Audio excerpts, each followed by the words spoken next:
Dear fellow human, I think by now you have the feeling that something is not right about our current situation.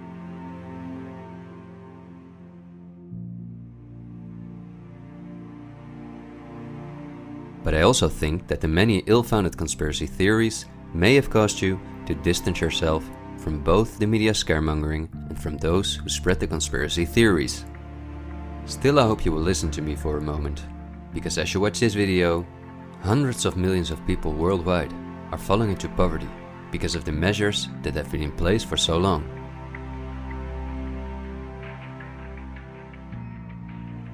And although the biggest economic crisis that we will ever experience may not have affected you personally yet, it's only a matter of time before the ripple effects also reach you and your loved ones. This is not alarmism, but the harsh reality we face. I also think that we can limit the damage and even benefit from it if we are properly and objectively informed about our current situation. Therefore, I would like to show you some easy verifiable facts that I think are essential. Less than a handful of mega corporations dominate every aspect of our lives. That may seem like an exaggeration, but from the breakfast that's on the table in the morning, to the mattress we sleep on at night, and everything we do, put on, or consume in between, all are largely dependent on these corporations. These are investment companies of immense proportions, and they manage the major money flows on Earth. They are the protagonists of the play which we are currently witnessing. So as not to take up too much of your time, I've summarized the most important information as briefly as possible. How does it work? Let's take as an example a company like PepsiCo, which is the parent company of many of the most popular soft drinks and snacks in the world. There appear to be many different competing brands, but they all come from the factories of a small number of corporations that together have a monopoly on the industry. Within the packaged food industry, there are a number of other major companies such as Unilever, the Coca-Cola Company, Mondelez, and Nestlé. On this image, you see that virtually every well-known brand in the packaged food industry belongs to one of these corporations. You can easily get this kind of information. You can verify it on the websites of the relevant brands or on Wikipedia. Companies of this size are usually publicly traded and have a board where the largest shareholders call the shots. On websites like Yahoo Finance, we can find detailed company information, including who the largest shareholders of these companies are. Let's take PepsiCo again as an example. We see that 73.14% of the shares are held by no less than 3,379 institutional investors. These include investment companies, mutual funds, insurance companies, banks, and in some cases, governments. Let's look at who the largest institutional investors of PepsiCo are. As you can see, just 10 out of the 3,379 investors account for almost 1/3 of all shares. The combined share capital of these top 10 has a value of approximately $60 billion. But of those 10 investors, 3 own more shares than the remaining 7. Let's remember their names and let's see who owns the most shares at the Coca-Cola Company, Pepsi's big competitor.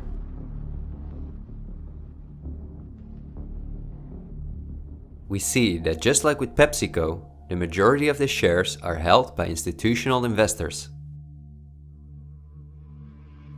Let's look at the top 10 and start with the last one of them. 4 out of these 6 institutional investors we also saw at the last 6 of PepsiCo. These are Norton Trust, JP Morgan Chase, Geode Capital Management, and Wellington Management. Now, let's look at the 4 largest shareholders. 3 of these we also saw in the top 4 at PepsiCo. They are BlackRock, Vanguard, and State Street. And there's another one, Berkshire Hathaway. These are the 4 largest investment companies on the planet. PepsiCo and Coca-Cola are anything but competitors.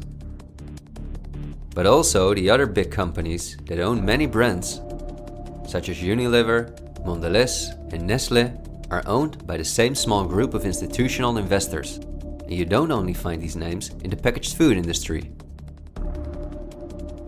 For example, let's look up on Wikipedia what the largest companies are within the technology industry. Facebook owns WhatsApp and Instagram. Together with Twitter, they form the most popular social media platforms in the world. Alphabet is the parent company of all Google businesses, including YouTube and Gmail, but they are also the biggest sponsors and developers of Android, one of the two operating systems on which almost all smartphones and tablets in the world run. The other operating system is Apple's iOS.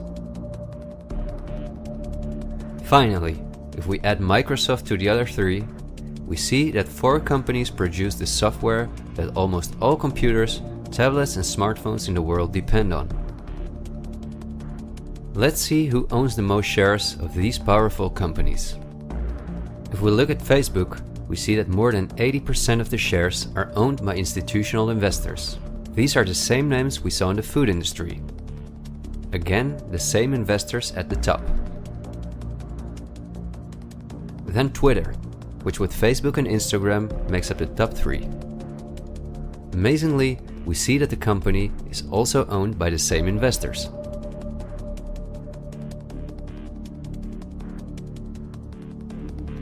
We see them at Apple, but also with their big competitor Microsoft.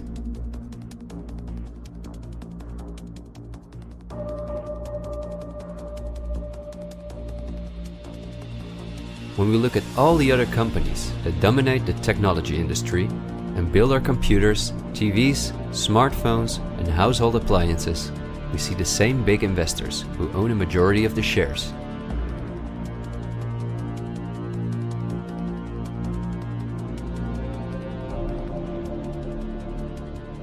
We see this within all industries around the world. And just to show you that I'm not exaggerating, I'll give you another example. Let's say we want to plan a vacation. On our computer or smartphone, we look for a cheap flight to the sun through websites like Skyscanner and Expedia, both of which belong to the same group of institutional investors. We fly with one of the many airlines, of which the majority of the shares are often owned by the same investors or by governments, like Air France-KLM. The aircraft we fly is in most cases a Boeing or an Airbus. Again, we see the same names. We look for a hotel or an apartment through Booking.com or Airbnb.com. Once we arrive at our destination, we go out for dinner, then we write a review on TripAdvisor. The same investors are at the basis of every aspect of our journey, and their power goes even much further, because even the kerosene that fuels the plane comes from one of their many oil companies and refineries. Just like the steel that the plane is made of comes from one of their many mining companies. This small club of investment companies, banks and mutual funds are also the largest shareholders in the primary industries, where raw materials come from. If we look on Wikipedia for the largest mining companies in the world, we see that their shareholders are the same institutional investors we see everywhere else. The same goes for the largest agricultural companies in the world, that our entire food industry depends on.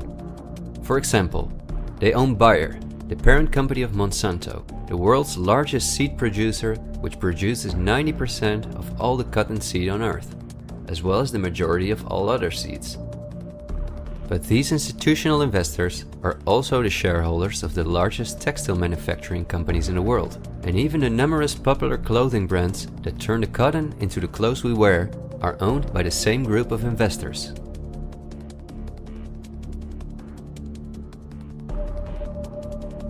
Whether we have the world's largest solar panel producers or the largest oil refineries, the shares are managed by the same companies. They own the tobacco companies, who produce all the popular tobacco brands in the world. But they also own all the major companies in the pharmaceutical industry and the scientific institutes that produce the drugs. They own the companies that produce our metals and raw materials, and the entire automobile, aircraft and arms industry where those metals and raw materials are processed.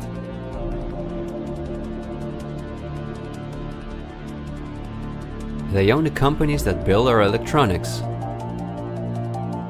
They own the big department stores and online marketplaces.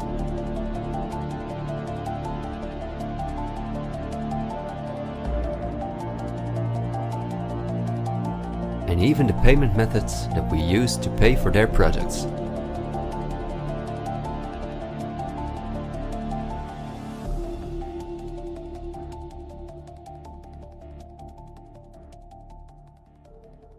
Because I want to keep my story as short as possible, I've decided to only show the tip of the iceberg.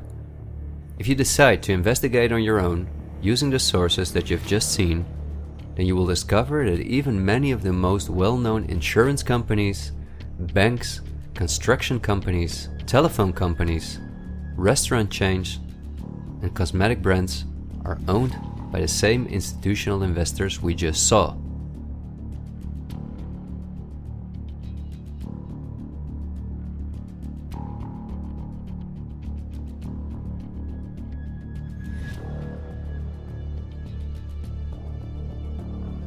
These institutional investors are, as I told you earlier, mainly investment companies, banks and insurance companies.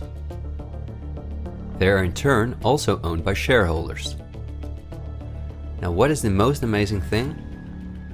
All of these institutional investors own each other's shares, and together they form an immense network that we can compare to a pyramid. The smaller institutional investors are owned by larger investors, who in turn belong to even larger investors. The visible top of this pyramid consists of only two companies, and we have seen their names many times by now. They are Vanguard and BlackRock. The power of these two companies is something we can barely imagine. Not only are they the largest institutional investors of every major company on Earth, they also own the other institutional investors of those companies, giving them a complete monopoly. According to a report by Bloomberg, one of the most respected institutions in the world in the field of financial data and analytics, experts expect that by 2028, both companies will collectively manage about $20 trillion in investments, and in the process will own almost everything on Earth. The same Bloomberg called BlackRock the fourth arm of government, because it is the only non-government entity that has a close relationship with the federal banks, also called the central banks. BlackRock not only lends money to the federal banks, but is also their principal advisor and the developer of the computer system that the federal banks use. Dozens of BlackRock employees had senior positions in the White House during the Bush and the Obama administrations, and currently under Joe Biden. BlackRock CEO Larry Fink is a welcome guest with many heads of state and politicians, and understandably so. He's the face of the company that pulls the strings.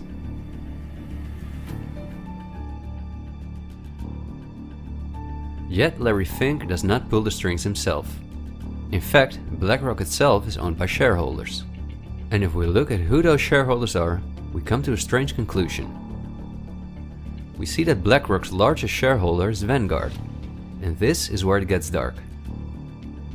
Vanguard itself has a unique structure that makes it impossible to see who its shareholders or clients are. The elite who own Vanguard don't want anyone to know that they are the owners of the most powerful company on Earth. But of course, this is no secret to those who are willing to look into it. Reports by Oxfam and Bloomberg show that 1% of the world's population collectively owns more money than the other 99%. Indeed, Oxfam claims that as much as 82% of all the money earned in 2017 went to this 1% of people. Naturally, those who own the most powerful company on Earth would also be the richest among this 1%. In other words, they are part of the 0.001%. Forbes, the most well-known business magazine in the world, claims that by March 2020 there were some 2,075 billionaires.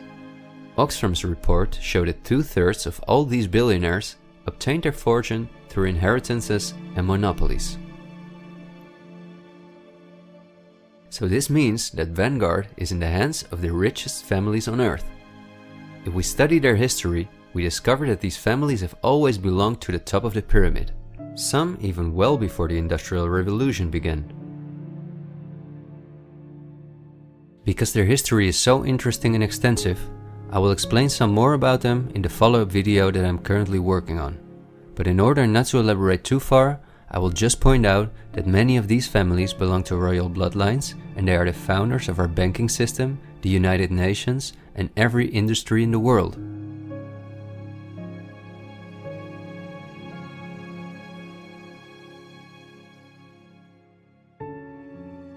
These families never lost their power, but because of an increasing world population, they were forced to hide behind investment companies such as Vanguard, whose largest shareholders are the private funds and non-profit organizations of these families.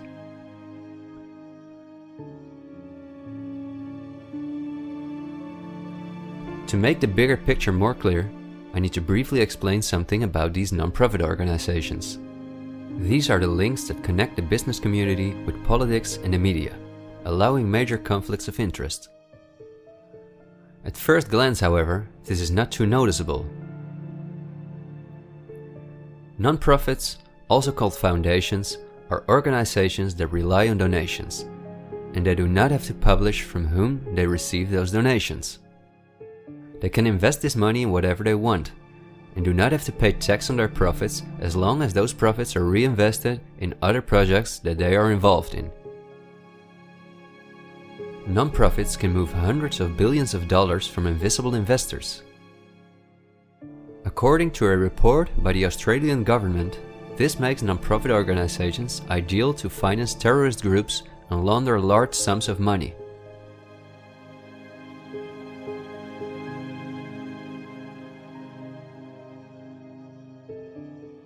The foundations and funds of the families who are highest in the hierarchy of the 1% hide behind the scenes as much as possible. However, for cases that have a lot of publicity and attention, they use the foundations of philanthropist families that are lower in the ranking, but who are also extremely wealthy. In order to be concise, I will only highlight the 3 most important foundations in the world that connect all the industries in the world to each other. These are the Bill and Melinda Gates Foundation, the Open Society Foundations of the controversial multi-billionaire George Soros, and the Clinton Foundation. A very brief introduction to give you an idea of the size of these types of foundations.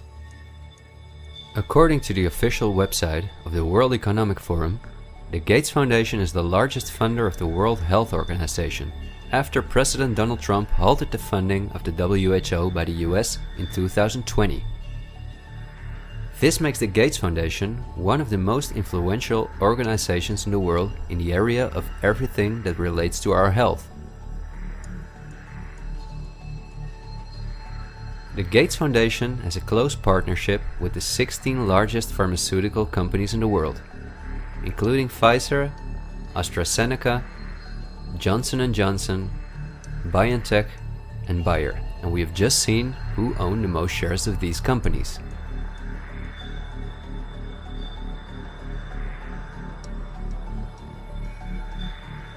Bill Gates was anything but a poor computer nerd who made it to one of the richest people in the world, but he came from a philanthropic family that, just like himself, worked for the absolute elite. Bill is the founder of Microsoft, which is owned by BlackRock, Vanguard, and until recently Berkshire Hathaway. But at the same time, the Gates Foundation is the largest shareholder after BlackRock, Vanguard, and State Street in Berkshire Hathaway, where he was even on the board for a while. We would spend hours if we considered everything the Gates Foundation, the Open Society Foundations of George Soros, and the Clinton Foundation are involved in. But because they connect us with the next topic and with the current events, this brief introduction was important. I think the next topic should start with a question. A random person like myself, with very little experience in video editing, using an old laptop, can in 20 minutes objectively portray that only 2 companies have a total monopoly over all the industries in the world. So the natural question is, why don't you hear about all of this in the media? What? It's a good question. Every day we have the choice between countless reports, documentaries, and television programs, and yet not one of them talks about this. Is it something not interesting enough? Or might there perhaps be other interests at play? The answer we get again from Wikipedia. About 90% of the international media is owned by 9 media conglomerates. The companies owned by these media conglomerates are too many to mention, so I'm just going to show you the most important brands that we all know. Viacom CBS is the parent company of, among others, all CBS channels, Paramount, where the most famous movies and series in the world come from, MTV, Comedy Central, Nickelodeon, the popular British Channel 5, and the popular Australian 10. Guess who the largest shareholders of Viacom CBS are? Before we look at the other major conglomerates, let's not forget to mention our extremely powerful streaming monopolists, Netflix and Amazon Prime, both of which belong to the same shareholders. Then AT&T, which is the parent company of Warner Brothers, HBO, Discovery Channel, CNN, Cartoon Network, TNT, DC, and many other well-known brands. Guess who the largest shareholders of AT&T are?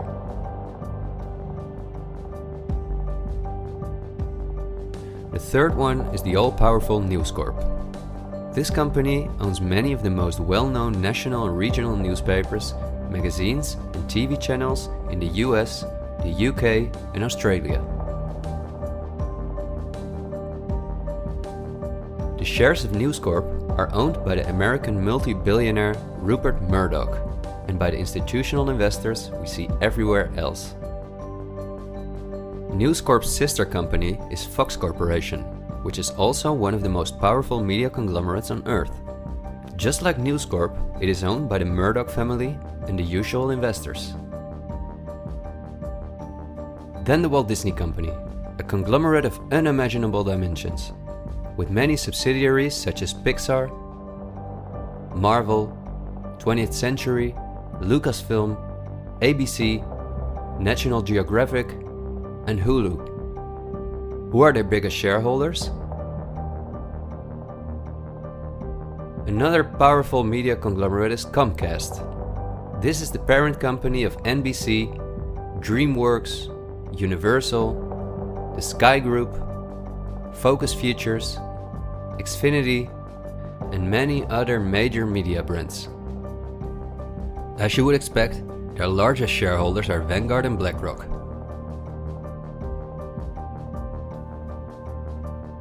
I could go on for hours and show that in almost every country on Earth, the local media is in the hands of these kind of conglomerates, which in turn are owned by our institutional investors or by extremely rich and powerful elite families. In the UK, for example, virtually all popular newspapers and magazines are owned by the Daily Mail Group, Reach, and the aforementioned News Corp. In the Netherlands, the entire media is in the hands of the Persgroep, Mediahuis, and Bertelsmann. And in Germany, the entire media is either controlled by the German government, ProSiebenSat.1, Axel Springer, and again, Bertelsmann, which is also a conglomerate of unprecedented dimensions. Not only is this the parent company of the largest book publisher in the world, Penguin Random House, and owner and founder of BMG Music, Bertelsmann also controls a large part of the European media through their subsidiary RTL, a company with 67 TV channels, 10 streaming platforms, and 38 radio stations. Bertelsmann is owned by the ultra-rich Bertelsmann-Mohn family, who openly collaborated with the Nazis. Because of this, Reinhard Mohn was held as a prisoner of war in the US. Besides RTL, Bertelsmann also owns a large part of the French mainstream media. And together with Mediaset, the powerful Italian conglomerate of former President Berlusconi that controls the most important part of the Italian mainstream media, they also own all popular Spanish TV channels. Now, to complete the picture, let's look at where the news comes from that all these media outlets are feeding us on a daily basis. The various news media do not produce their news themselves, but use information and images from news agencies such as Reuters, the Dutch ANP, and the French AFP. These organizations are anything but independent. Reuters is owned by the powerful Canadian Thomson family. The ANP is owned by Dutch investor Kees Omen, and the AFP is largely financed by the French government.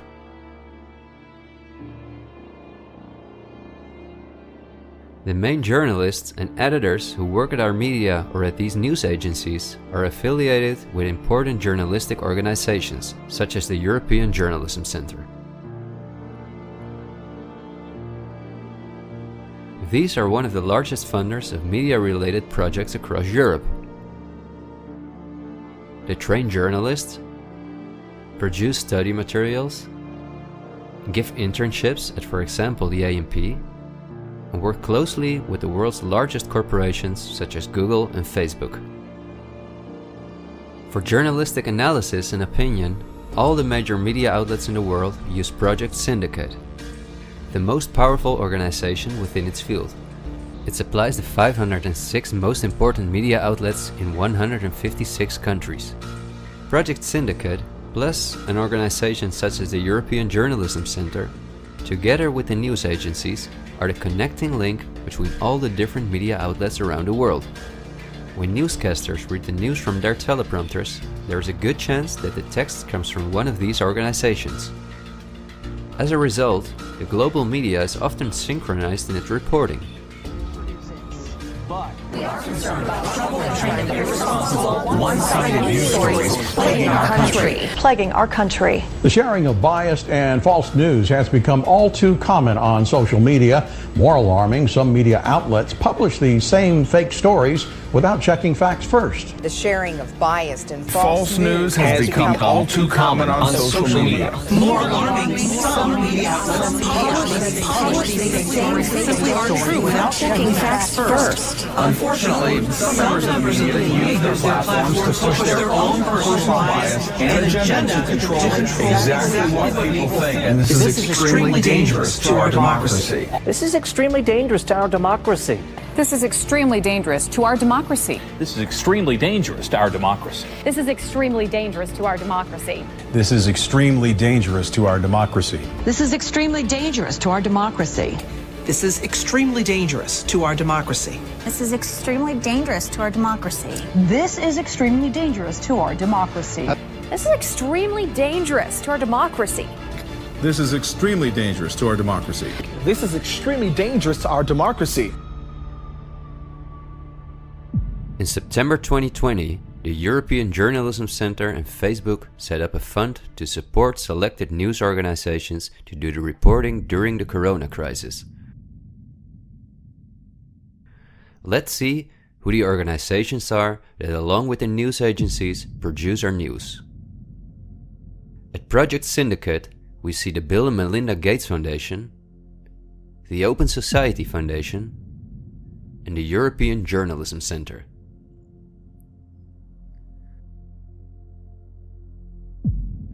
Then the European Journalism Centre itself. Again we see the Gates Foundation and the Open Society Foundation. And they also receive large donations from Facebook, Google, the Dutch Ministry of Education, Culture and Science, and from the Dutch Ministry of Foreign Affairs. The organizations that are at the heart of our information flow are funded by the non-profit organizations of the same elite who also controls the entire media. However, a part of our tax money goes to these organizations as well.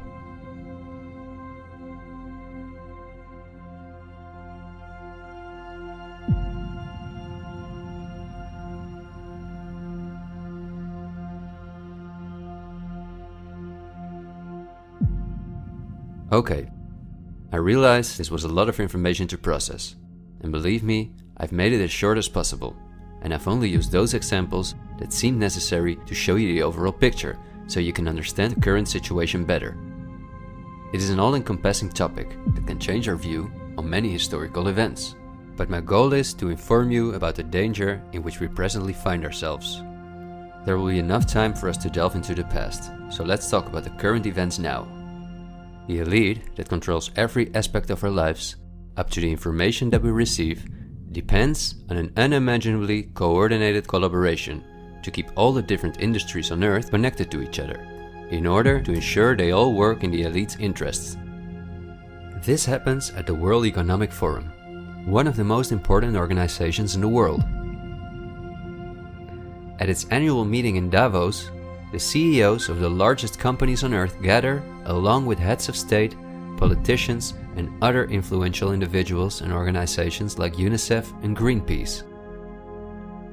Serving on the board of trustees are former US Vice President and climate change guru Al Gore, BlackRock CEO Larry Fink, the President of the European Central Bank Christine Lagarde, the Director of CERN Fabiola Gianotti, the Queen of Jordan, the Director of the International Committee of the Red Cross Peter Maurer, and many other politicians and CEOs of the world's most influential companies. According to the WEF's official website, their annual membership fee ranges between 53,000 and 530,000 euros. But according to the WEF's year reports, around 71% of their total budget comes from its partners, who in this way pay for the membership of young politicians who cannot afford their own fee. Wikipedia reports the following. According to critics, the WEF is a business forum where the wealthiest companies can negotiate deals with other companies or with politicians. The purpose of the WEF for many of the participants would be personal gain instead of solving global problems. I don't like to make assumptions, but would there be so many problems on Earth if the key industry leaders, bankers and politicians since 1971 had gathered annually to solve our world's problems? Is it not strange that the world's leading environmental organizations have been meeting for 50 years with the CEOs of the most heavily polluting corporations while things just keep getting worse for our natural world?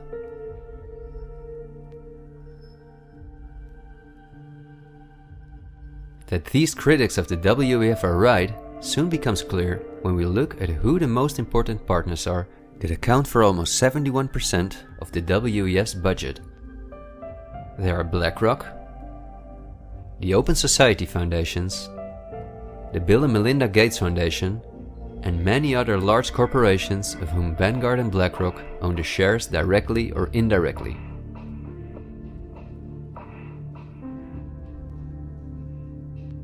The president and founder of the WEF is Klaus Schwab, a German professor and businessman. In his book, The Great Reset, he describes in detail the plans of his organization.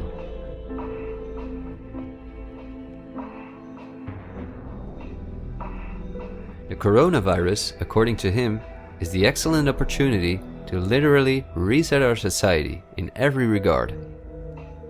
He calls this Build Back Better, and this slogan seems to be the motto of all globalist politicians in the world.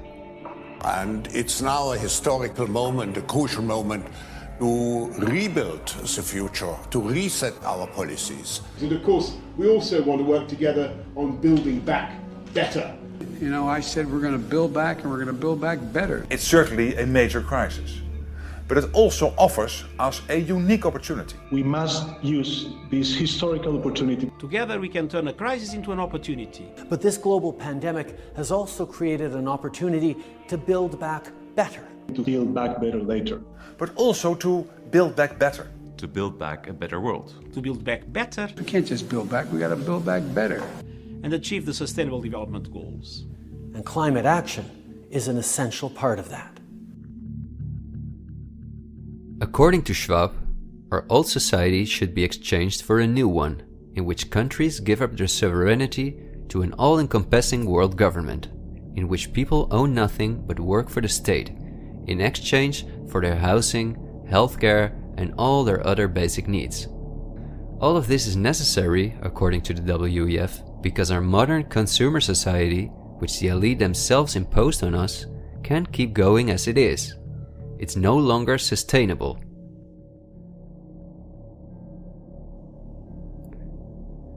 Schwab says in his book that we will never return to the old normal.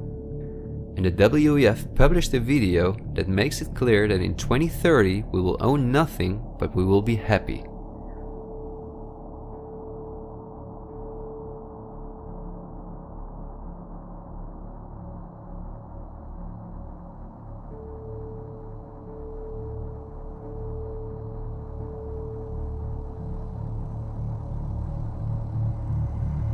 You've probably heard some talk about the New World Order. The media wants us to believe that this is a topic for conspiracy theorists, although it has been talked about for generations by presidents such as George Bush Sr., Nelson Mandela, and Bill Clinton. We have before us the opportunity to forge for ourselves and for future generations a new world order, a world where the rule of law, not the law of the jungle, governs the conduct of nations. When we are successful, and we will be, we have a real chance at this new world order, an order in which a credible United Nations can use its peacekeeping role to fulfill the promise and vision of the UN's founders. After 1989, President Bush said, and it's a phrase that I often use myself, that we needed a new world order. That the affirmative task we have now is to actually create a new world order. But also by the world's most famous philanthropists such as Cecil Rhodes, David Rockefeller, Henry Kissinger, and even George Soros. I think you need a new world order, that China has to be part of the process of creating it, and they have to buy in, they have to own it. These important figures, who apart from Mandela, were all among the top of the elite when they were still alive, are not the only ones who dream about an all-powerful world government. In 2015, the UN presented its controversial Agenda 2030, which is almost identical to Klaus Schwab's Great Reset. In their own words, the UN, like Schwab, wants to ensure that by 2030, poverty, hunger, environmental pollution, and disease no longer exist on Earth. It sounds like a sympathetic plan, until you read the fine print. You see, the idea is that Agenda 2030 is going to be paid for by us, the citizens. And just as it is currently required of us that we give up our basic rights for the sake of public health, we will be demanded to give up our wealth in favor of poverty reduction. These are not conspiracy theories. You can read this for yourself on their official website. In short, it boils down to this. The UN wants to take the tax money from all Western countries and give it to the mega corporations of the elite, who will be contracted to rebuild society. Globally, a completely new infrastructure is needed, because fossil fuels must be made a thing of the past, according to the UN. For this immense project, a world government is needed, says the UN. And the same UN takes it upon herself to be this global government. Just like Schwab, the UN also believes that a pandemic is the perfect opportunity to accelerate the implementation of Agenda 2030. It is worrisome that the WEF and the UN openly admit that they consider pandemics and other disasters as an opportunity to transform society, especially since we have seen that the elite have all the resources at their disposal to make us believe that there is a pandemic, and even to create one. So we certainly should not take these things lightly, and we should examine them carefully. And when we do that, we come across things that are even more troubling.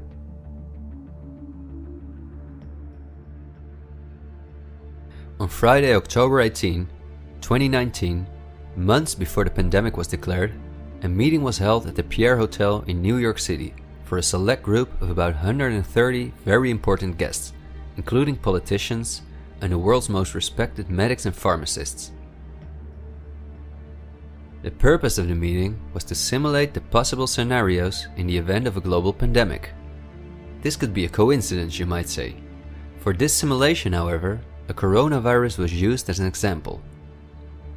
The simulation covered in detail how the coronavirus would develop and how they could only control this through the intensive collaboration of entire industries, governments, and government agencies. Once again, a new world order to save us from destruction. Does it surprise you when I tell you that this meeting, called Event 201, was organized by none other than the World Economic Forum, the Bill and Melinda Gates Foundation, and the Johns Hopkins Institute? This is not a conspiracy theory. Check the official website of Event 201 for yourself.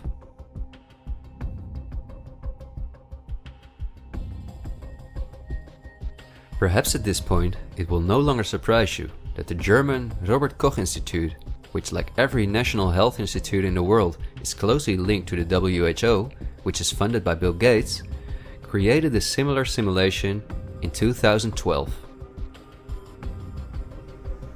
As was the case during Event 201, the simulation assumed the coronavirus. This simulation assumed that in a Southeast Asian food market, a coronavirus would spread from animal to human. How coincidental, isn't it? In this simulation, it takes several weeks for the authorities to identify the virus, allowing it to spread worldwide. The simulation is made of the consecutive 3 years, in which there are lockdowns and economies are destroyed. But also the impact on society is simulated in all aspects, even the protests. I won't tire you with the details. In fact, you can download this analysis for yourself from the website of the German government. The last thing I want to show is an excerpt from a lecture that Belgian top virologist Mark van Ranst gave on January 22, 2019 at the Chatham House, a major non-profit organization in London, where important world leaders meet to discuss global issues. Winners of the Chatham House Prize include Hillary Clinton, Melinda Gates, and John Kerry.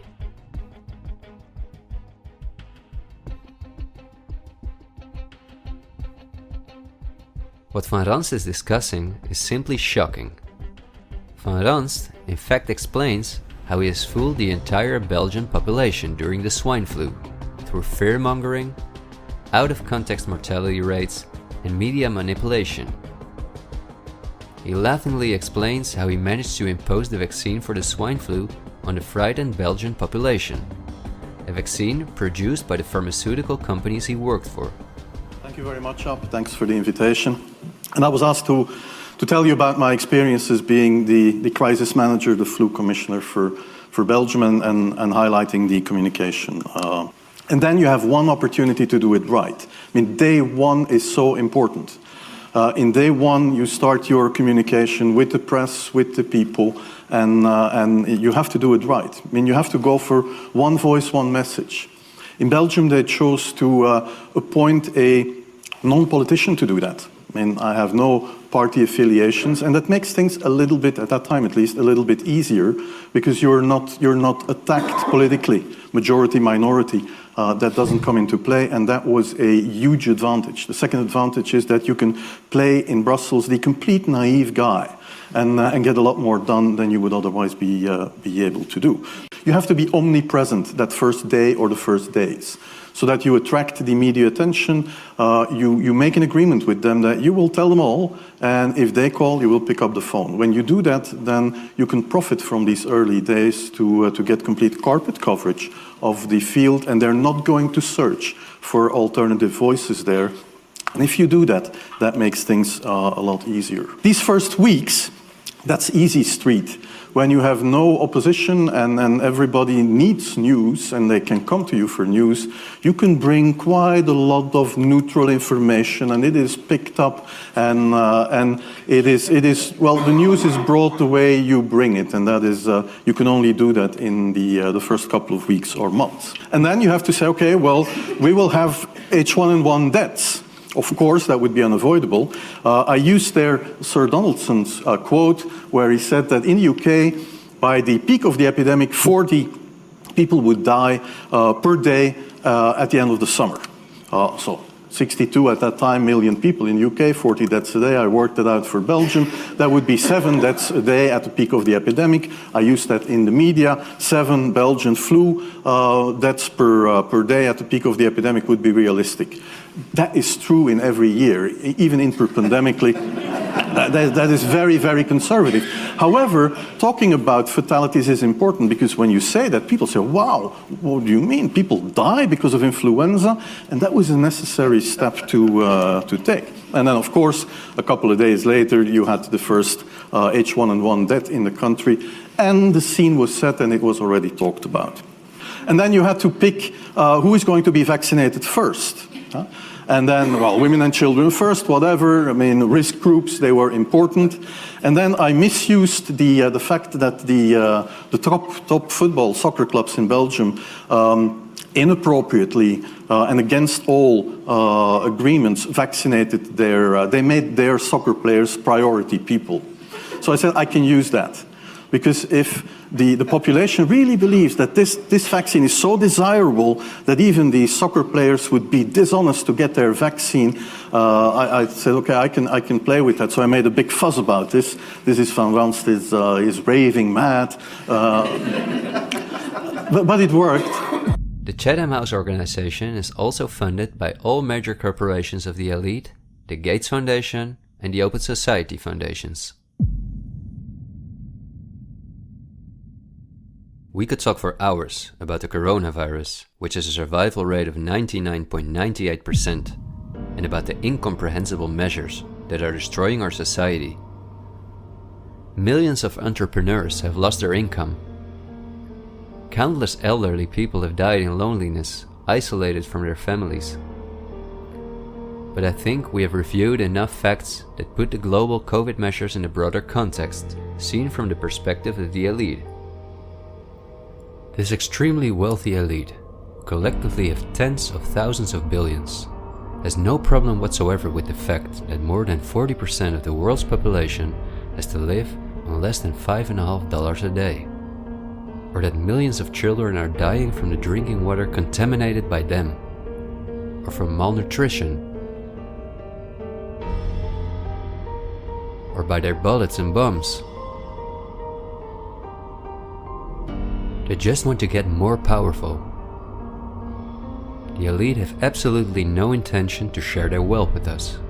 In fact, they are honest about their plans to take even the last bit from us, and those plans are being rolled out as I'm telling this. The underlying motives of the elite will not be explained in this episode, because for this we have to dive into history and discuss topics that are beyond our modern rational thinking. But for now you may understand well enough with the simple logic that a new world order, or an all-encompassing world government, is the only way for a small elite to retain its power over an ever-increasing world population. Companies like BlackRock and Vanguard do not benefit from national borders, import taxes, and real diversity.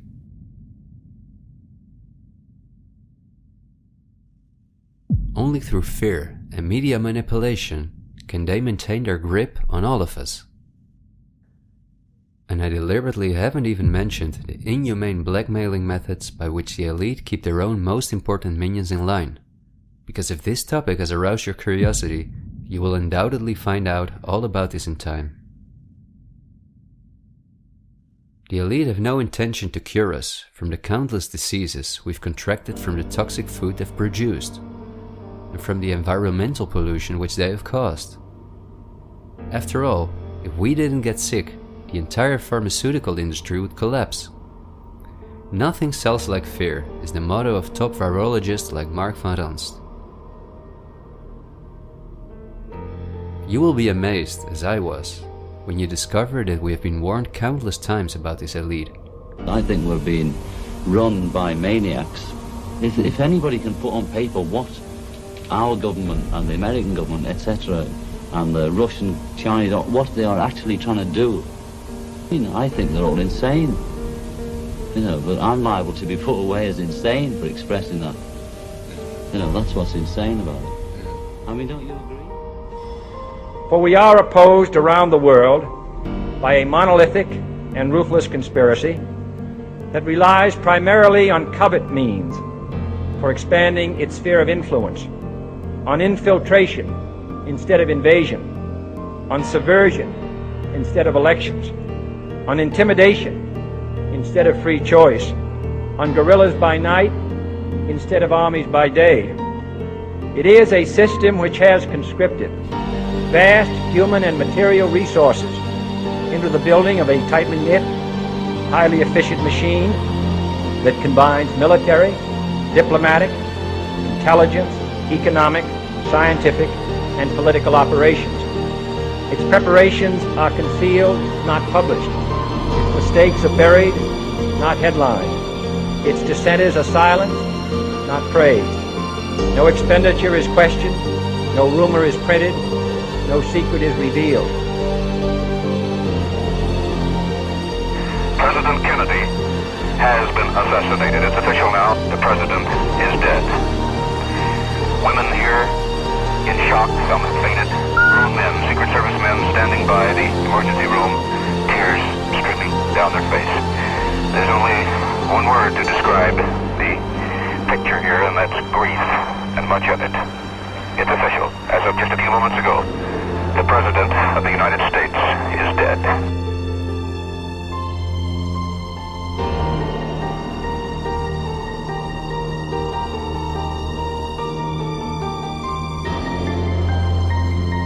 When you're talking about like really elite levels, the name of the game is blackmail. That's what runs the whole system, basically. They want compromised people because they're easy to control. I'm not suicidal. I'm not suicidal.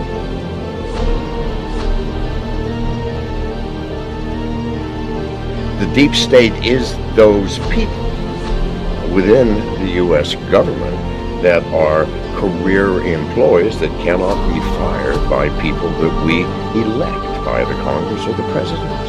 Are these people in control? Can they enact laws? Fuck yes. Can we fire these people? No.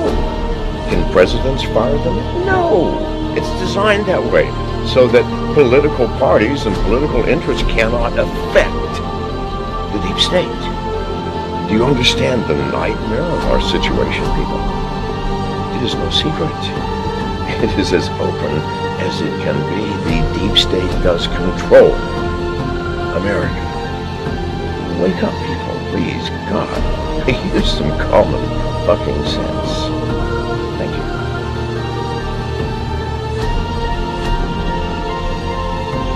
Something like 1984 could actually happen. This is the direction the world is going in at the present time.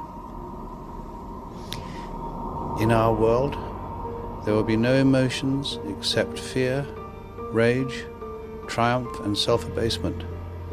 The sex instinct will be eradicated. There will be no loyalty except loyalty to the party. But always there will be the intoxication of power.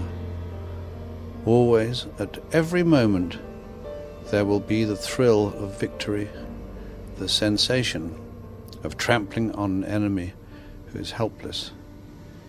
If you want a picture of the future, imagine a boot stamping on a human face forever. The moral to be drawn from this dangerous nightmare situation is a simple one. Don't let it happen.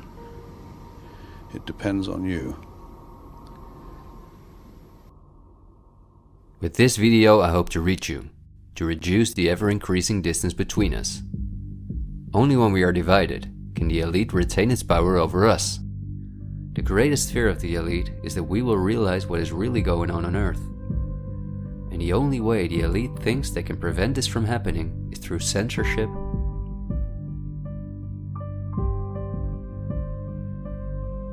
preventing human contact,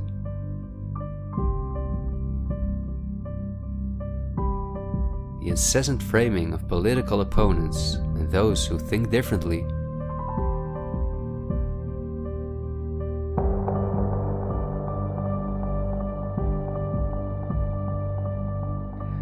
and the use of brute force.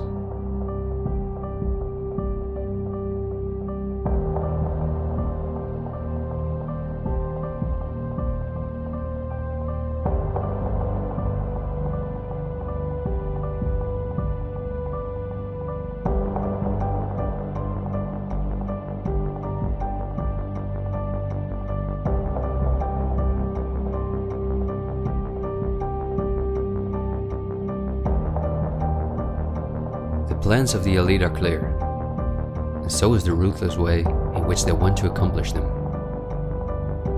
If we allow this to happen, a new society will be built on the ashes of what we once knew. A new society in which we will own nothing, not even a home of our own. The elite wants to make sure that between now and 2030, everything you now own will be theirs. For this, devastating economic crisis is necessary. First, the middle class is attacked, which is the backbone of society. Entrepreneurs are forced to go into tremendous debt, which will ultimately cause them to lose all their possessions. After that, things will move quickly. Banks will fall, cash money will cease to exist, and the only way not to starve to death will be the acceptance of government support, which will include several conditions, such as the vaccination passport and giving up all private possessions. Because the entrepreneurs are the first to fall, many others won't immediately feel the crisis. The people remain divided among themselves until it is too late. This is not a doomsday scenario that I've made up. This is simply the Great Reset. The New World Order, which has been prepared for many generations, and which has been extensively tested in every communist dictatorship in the world.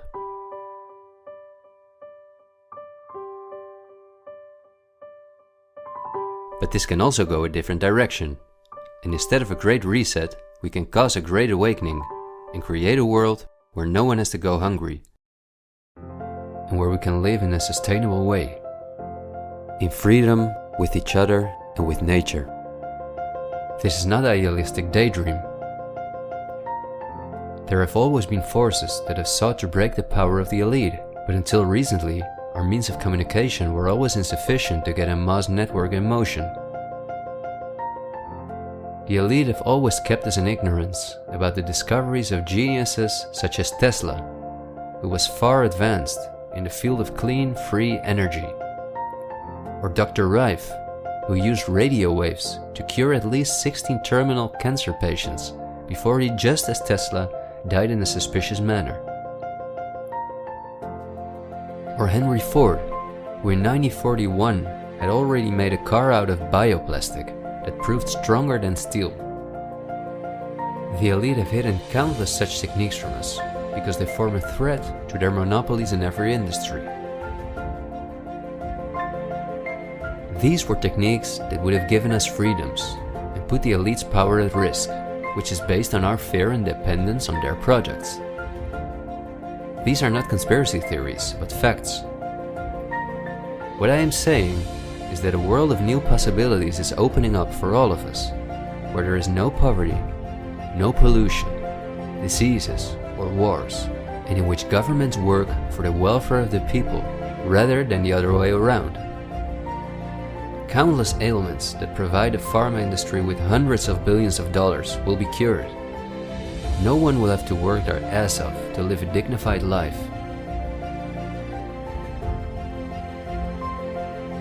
People will no longer live in fear because of the lies of the media, the pharma industry, the climate lobbies, and politicians.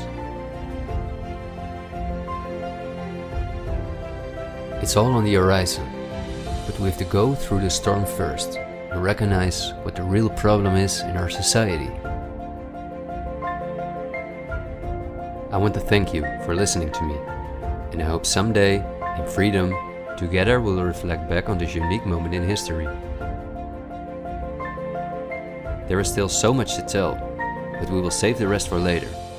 This video was only intended as an introduction. This is where our journey starts, and it will be a difficult one, but we will undertake it together, and we will help each other get up when we fall.